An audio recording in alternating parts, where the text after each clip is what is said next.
So hi! Welcome and welcome back to my YouTube channel, and for today's tutorial, ituturo ko sa inyo kung paano nga ba magpalit ng mga themes or themes sa ating Instagram chats. But first, can you subscribe to my channel and don't forget to hit the subscribe button and the bell to notify you for my new updates.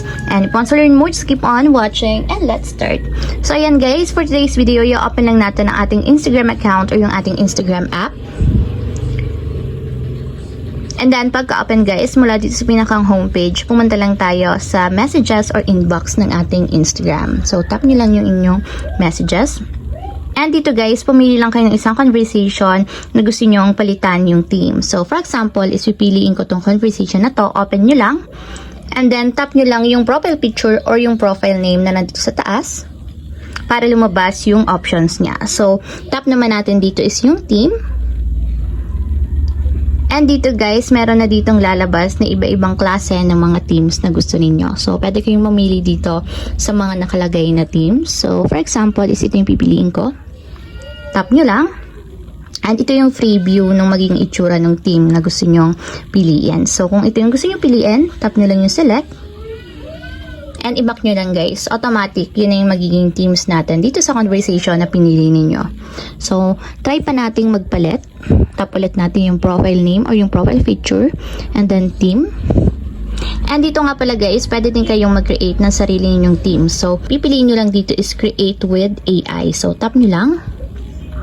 And dito pwede kayong mag-describe ng image na gusto nyong maging themes ninyo. So, for example is green mountain with river. So, search natin to.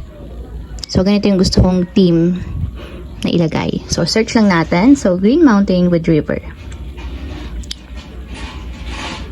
So, nag-generate na ng image na pwede natin gawing theme. So, ayan guys, ganito yung magiging itsura ng theme. So, kung gusto nyo itong gamitin, ang gagawin nyo lang is itap nyo yung next. So, ayan, ito yung free view ng magiging theme natin. So, kung gusto nyo i-enable or ito na yung gamitin ninyo, tap nyo lang yung create. And i-back nyo guys, yun na yung magiging theme natin. So, pili pa tayo ng another theme. So, iba naman guys. Gawin natin, mag-create tayo ng ibang AI naman. So, pink candies, pink candy, and balloons. So, search lang natin. So, kahit ano yung i-search nyo dito guys, kayo na yung bahala kung anong gusto nyo maging kalabasan ng image. So, ayan guys, ganito yung lumabas. May balloon siya, may candy, so pink. So, tap ulit natin yung next. And ganito yung maging itsura niya, naka-free view. So, create lang natin para mag-enable na. So, kukontinue lang natin. And ayan guys, ito na yung pinakang theme natin dito sa conversation na yun. So, ayun lang guys, ganun lang kasimple kung paano nga ba magpalit ng theme sa ating Instagram chats. If you have a question, kindly comment down below and don't forget to hit the subscribe button and the bell to notify you for my new updates. And thank you for watching! Living life